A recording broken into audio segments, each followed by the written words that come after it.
جب حضرت مسیح علیہ السلام ان میں مبعوث کیے گئے. یہ 1400 سالہ تاریخ کا کلائمیکس ہے یہود کی. جب کتاب انہیں دی گئی تھی تورات حضرت موسیٰ کے ذریعے، وہ 1400 قبل مسیح کا واقعہ ہے. اس وقت سے لے کر اللہ کا وہ فضل ان پر ہوا کہ کوئی ایک لمحہ ایسا نہیں آیا 1400 برس میں کہ ان کے ہاں کوئی نہ کوئی نبی موجود نہ. یہ تار ٹوٹا ہی نہیں. 2 سے شروع ہوا، موسیٰ ہارون علیہ السلام، اور 1400 برس کے بعد پھر آخری 2 ہیں، عیسیٰ اور یحییٰ علیہ السلام. یوں سمجھ لیجئے. اور اس کے درمیان یہ تار ہے، اور اس تار میں کوئی ایک لمحہ ایسا نہیں آیا کہ کوئی نبی موجود ہو. اس میں اتار چڑھاؤ بہت سے آئے ہیں، اس کا وہ میرا موضوع نہیں ہے. اس وقت قبل مسیح کی تاریخ جو ہے وہ میرا موضوع نہیں ہے. قرآن مجید میں سورہ بنی اسرائیل کے پہلے رکوع میں اس کا تذکرہ موجود ہے. وَقَضَيْنَا إِلَىٰ بَنِي إِسْرَائِيلَ فِي الْكِتَابِ لَتُفْسِدُنَّ فِي الْأَرْضِ مَرَّتَيْنِ وَلَتَعْلُنَّ عُلُوًّا كَبِيرًا. 2 مرتبہ ان پر عذاب کے کوڑے برسے. پہلے اشوریوں کے ذریعے سے جو شامی تھے، سیرینز اشوری کہلاتے ہیں. پھر بابلیوں کے ذریعے سے یعنی عراقیوں کے ذریعے سے، بیبیلونیا نام تھا عراق کا پہلے. ان پر بہت بڑی بڑی تباہیاں آئیں، اللہ تعالیٰ کی طرف سے عذاب آئے. اس کے بعد پھر دوسرے دور میں دوسرا اقتدار کا دور آیا، خربستیاں بڑھ گئیں. تو پہلے گریکس کے ذریعے سے، یونانیوں کے ذریعے سے، اور پھر رومیوں کے ذریعے سے پسوایا گیا. یہ دور گزر چکے تھے ان پر، 2 عروج کے دور اور 2 زوال کے دور. میری چھوٹی سی کتاب ہے تنظیم اسلامی کا تاریخی پس منظر، شاید 6-7 روپے کی ہوگی. اس کو آپ دیکھیں گے تو اس میں اس کا پورا نقشہ آپ کو مل جائے گا. ویسے تو یہ کہ میری جو ذرا بڑی کتاب ہے سابقہ اور موجودہ مسلمان امتوں کا ماضی، حال اور مستقبل، اس میں میں نے ان معاملات پر بڑی تفصیل سے بحث کی. بہرحال یہ جو دور تھا ان کا 1400 سالہ، وہ اونچ نیچ سے ہوتا ہوا جب آیا ہے حضرت مسیح کی بعثت پر، تو ان کی شرارت کی انتہا یہ ہو گئی کہ اللہ تعالیٰ نے مسیح کو رسول بنا کر بھیجا. رسولاً الی بنی اسرائیل. حضرت موسیٰ اور حضرت عیسیٰ کے درمیان رسول کوئی نہیں ہے، سب نبی ہیں. حضرت موسیٰ رسول تھے اور حضرت عیسیٰ رسول ہیں. درمیان میں داؤد ہو، سلیمان ہو، یشعیاء ہو، زکریا ہو، یہ سب نبی ہیں. یحییٰ نبی ہیں، رسول نہیں ہے. لہذا وہ شہید کر دیے گئے. رسول شہید نہیں ہو سکتا، قتل نہیں ہو سکتا. لیکن عیسیٰ اور موسیٰ کے درمیان 1400 برس ان کے جو ہیں، اس کا کلائمیکس ہے حضرت مسیح علیہ السلام کی بعثت. اور حضرت مسیح علیہ السلام کو جسے اللہ نے اپنی روح قرار دیا، روح منہ، کلمتہ القاہا الی مریم، اللہ کا کلمہ، عظیم ترین معجزات. انہوں نے کیا کہا؟ یہ ولد الزنا ہے، حرام زادہ ہے، معاذ اللہ، نقل کفر نہ باشد.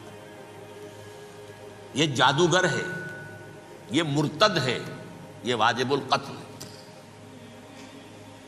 اصل حکومت اس وقت رومیوں کی تھی حکومت، لیکن انہوں نے انہیں آٹونومی دے رکھی تھی، اپنے مذہبی معاملات تم خود طے کر سکتے ہو.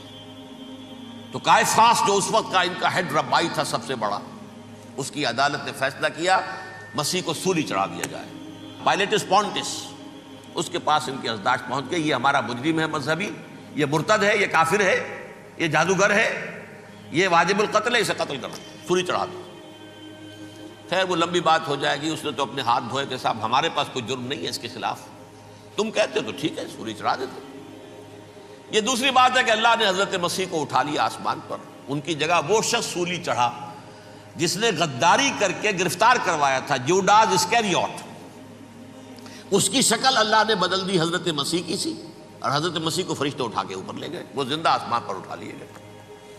اور یہ ساری تفاصیل نہ قرآن میں ہے نہ حدیث میں ہے، یہ انجیل میں ہے. لیکن انجیل کون سی؟ برنباس کی انجیل، gospel of the Lord according to saint Barnabas. یہ حواریین مسیح میں سے تھے، لیکن عیسائی ان کو تسلیم نہیں کرتے، ان کی بائبل کو صحیح نہیں مانتے، کینونیکل نہیں مانتے. 100 انجیلیں تھیں، 104 تھیں، جن میں سے 4 چنی ہیں انہوں نے.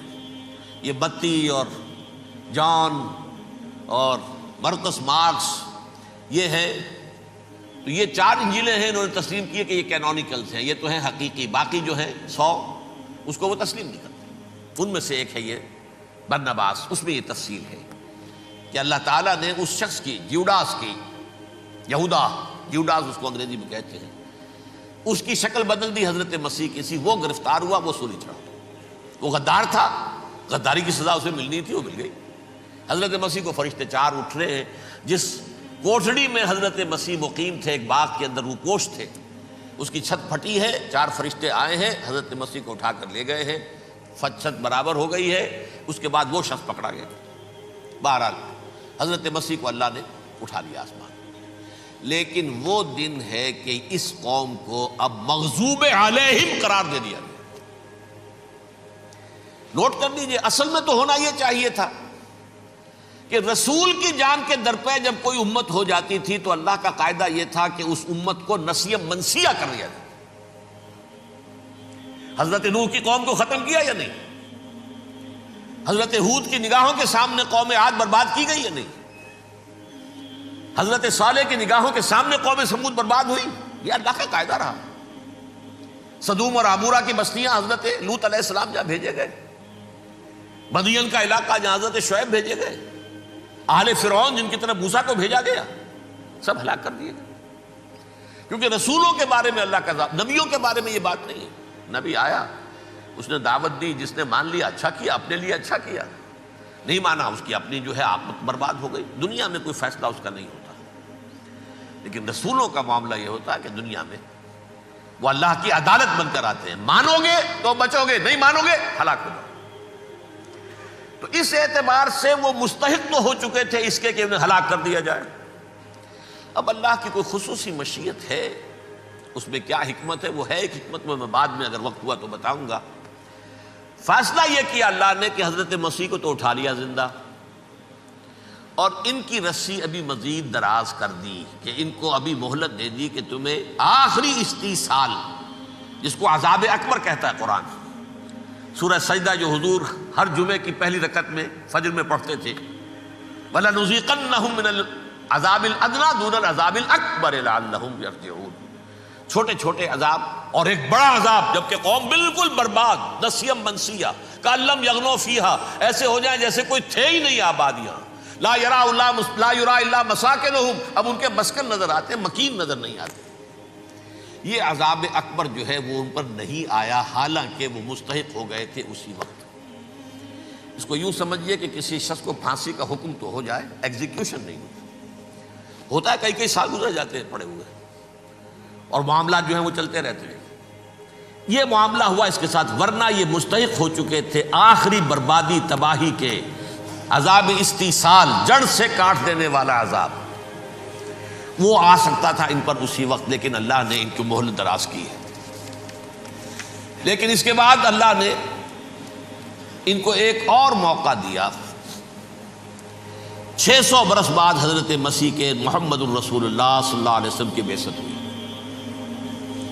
اور یہ میں سمجھتا ہوں کہ اس قوم پر اللہ کا اتنا بڑا فضل تھا، اتنا بڑا فضل تھا، اتنا بڑا فضل تھا۔ اب پھر ایک موقع دیا، عسیٰ ربکم ان یرحمکم وان عدتم عدنا۔ دیکھو اب بھی تمہیں ہم ایک موقع دے رہے ہیں، تمہارا رب تمہارے اوپر اب بھی فضل کرنے کو تیار ہے، رحم فرمانے کو تیار ہے۔ ان ھذا القرآن یہدی للتی ہی اقوم، اس قرآن کے سائے میں آ جاؤ، یہ شاہدرا ہے ہدایت میں آنے کا، اس میں داخل ہو جاؤ، محمد کی تصدیق کرو صلی اللہ علیہ وسلم، دامن محمدی میں آ جاؤ، اب بھی ہم تمہارے گناہ بخش دیں۔ لیکن نہیں، اس قوم نے حضرت محمد صلی اللہ علیہ وسلم کی دشمنی کی کمر کس لی، اور اب یوں سمجھیے اس تاریخ سے لے کر آج تک یہ گٹھ جوڑ ہے۔ ظاہر بات ہے کہ ابلیس کا بھی اصل دشمن اب کون ہے، یا ہدف کون ہے، ٹارگٹ کون ہے؟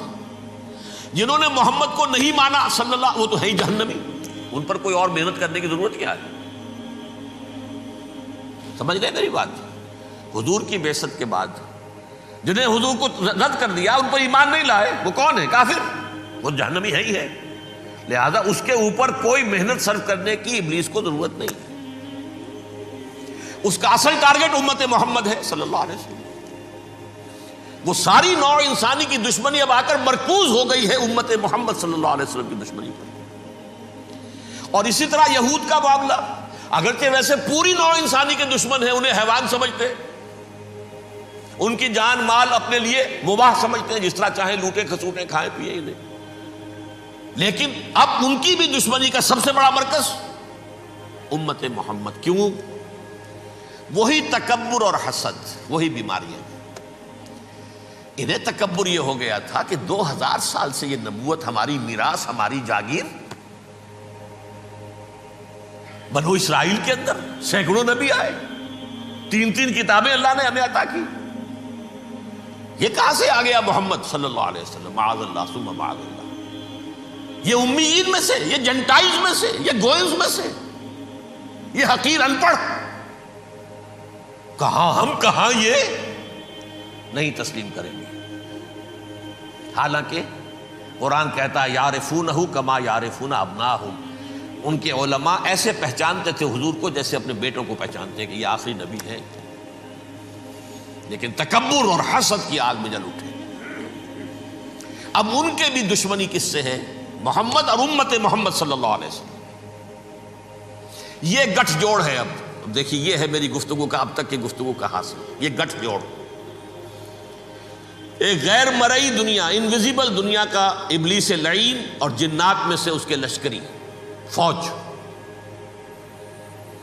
انسانوں میں سے ویسے تو اور بھی بہت جگہ اس کے ایجنٹ ہیں، مسلمانوں میں بھی ہے، لیکن بحیثیت قوم، بحیثیت مجموعی، ایک پوری قوم، ایک پوری نسل جو ہے اس کے ساتھ گٹھ جوڑ ہے۔ ان دونوں کی گٹھ جوڑی کے ساتھ یہ دشمن دون ہیں انسانیت کے، پہلا دشمن ابلیس لعین، عزازیل لعین، اور دوسرے دشمن یہود ملعون۔